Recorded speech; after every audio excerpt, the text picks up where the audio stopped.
Recent hurricanes swirling in the Atlantic and near the U.S. are a stark reminder that this government shutdown comes right in the middle of hurricane season. Weather forecasters at NOAA and disaster response specialists at FEMA are planning to keep working during the shutdown, but with both agencies already weakened in the states, the shutdown adds another layer of complexity.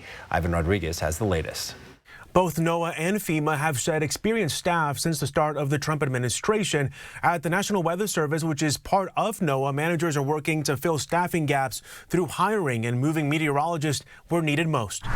The National Oceanic and Atmospheric Administration and the Federal Emergency Management Agency will remain open because they're deemed essential to the protection of lives and property, but employees will still feel the impact. They're doing the work without pay, without an understanding of when this shutdown is going to end. Will they get that back pay eventually?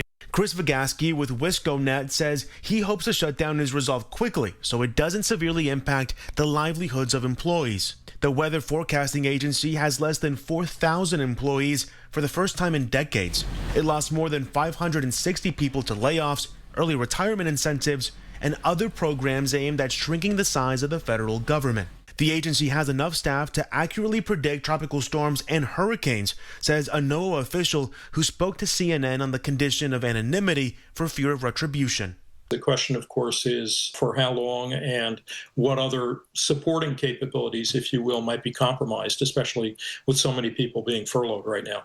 With some local NWS offices short-staffed, former NOAA Administrator Richard Spinrad worries about weather events happening simultaneously across the country. What happens if we have another hurricane outbreak and some wildfires in the West, severe drought in the Midwest? All of a sudden, you're stretching that workforce so very thin with regard to providing those services across the country and for all of these different environmental hazards.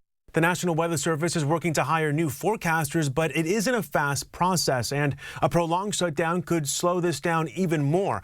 Once hired, it could take months to train new staff, and there won't be enough to make up for all the experienced people the agency lost. In Atlanta, I'm Ivan Rodriguez.